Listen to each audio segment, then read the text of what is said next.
এই স্টেজে যারা আছেন, বিশেষ করে দুজন উপদেষ্টা মহোদয় আছেন, আমি হতাশ হয়েছি। আজকে এখানে যে উপদেষ্টা মহোদয়ের থাকার কথা, স্বাস্থ্য উপদেষ্টা উনি থাকলে ভালো হতো।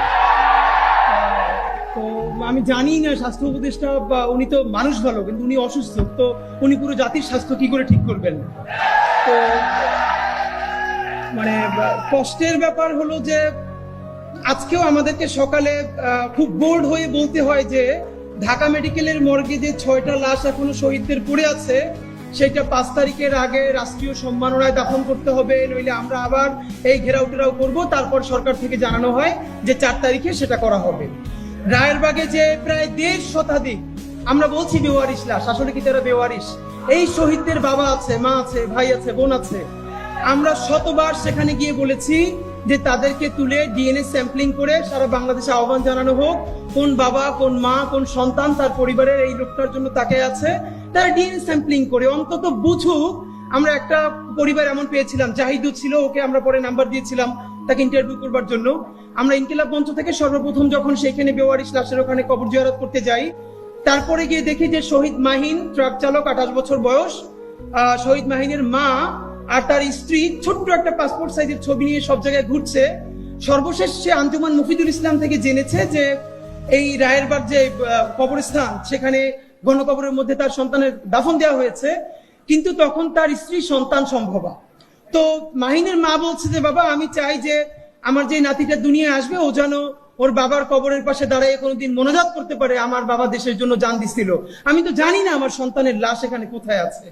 তো এখন আজকে সরকার দেখলাম সম্ভবত বলেছে এই উদ্যোগ নিতে হবে। তো আমি বুঝি না যে আমরা এইরকম ছোট প্রেশার গ্রুপ, আমাদের ওয়েস্টের পিএইচডি নাই, এখন উপদেষ্টা পরিষদে যারা আছেন মাশাআল্লাহ অনেকের 2-3টে করেও পিএইচডি আছে।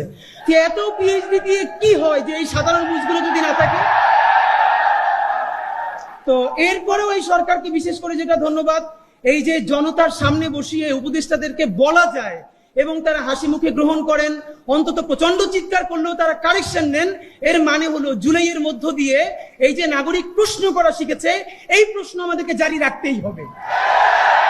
এখানে বিএনপির প্রতিনিধি আছেন, অন্যান্য পার্টির সকল প্রতিনিধি আছেন, আপনাদেরকে বিনীত অনুরোধ করি, আপনারা যদি মনে করেন যে জুলাইয়ে ছেলে মেয়েদেরকে নামিয়েছেন, হাসিনা পালিয়ে গেছে, ক্ষমতা এবার আপনাদের হাতে এসেছে, এখন আর এই বাচ্চাদেরকে কথা বলতে দেওয়া যাবে না বা হবে না, এই চিন্তা যদি করেন, আল্লাহর ওয়াস্তে তওবা করেন।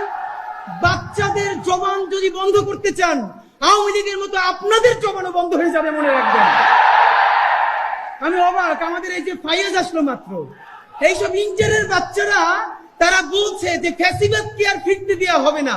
এই ছেলেটা তো আজ পর্যন্ত তো অনেক কথা বললাম, শেষের 1 মিনিটে আপনাদের কাছে শুধু বিনীত অনুরোধ ভাইয়েরা আমার, বিএনপি যা ইচ্ছে করুক, জামাত ইসলাম যা ইচ্ছে করুক, বিএনপি জামাত বা অন্যান্য কোন দলের আহ্বানে লক্ষ লক্ষ মানুষ রাস্তায় নামছিল না? নামছিল তার ইন্টারের ছেলেটা, 89-এর বাচ্চাটা, ভার্সিটি পড়ুয়া ছেলে মেয়েটার রক্তাক্ত শরীর যখন রাজপথ রাঙিয়ে দিয়েছে, তাদের জন্য নেমেছে। কিন্তু আফসোস, আমাদের ভাই বোনেরা অনেকে করাপ্টেড হয়ে যাচ্ছে। আমি কোনোভাবে ভেবে পাই না, আমার যেই ভাই 400 টাকা 500 টাকার টি শার্ট পরতে 1 বছর আগে, সে এখন 5000 টাকার টি শার্ট কোত্থেকে পরে? একটা অ্যান্ড্রয়েড সেট ব্যবহার করতে যা ধার করতে হতো, তার হাতে এখন আইফোন কোত্থেকে আসে এটা বলতে হবে। সুতরাং বিএনপি যদি চাঁদাবাজি করে, জামাত যদি করে, তাদের বিরুদ্ধে আমরা বলবো। এর মানে এই না এই জুলাইকে যদি কেউ বিক্রি করে দিয়া নতুন বাইক কিনে, আইফোন চালায়, ফ্ল্যাট কিনে, তারে আমরা ছাইরে দেওয়ার মালিকানা দেই না। সুতরাং এই নতুন বাংলাদেশের রাজনীতি হবে শতভাগ সততা এবং ইনসাফের রাজনীতি। সুতরাং এই ভ্যানগার্ডকে অনুরোধ করি, ভাইরা আমার, বাংলাদেশের সামনে অনেক কঠিন পরীক্ষার সামনে, সেই পরীক্ষা আমাদের অন্তত এমন কিছু মুখ লাগবেই লাগবে, 18 কোটি মানুষ চক্ষু বন্ধ করে যেন বলতে পারে দুনিয়া উল্টে যেতে পারে, কিন্তু এই ছেলে কয়টা, এই মেয়ে কয়টা জীবনেও করাপশন করবে না, দেশ অন্য কারো কাছে বিক্রি করে দিবে না।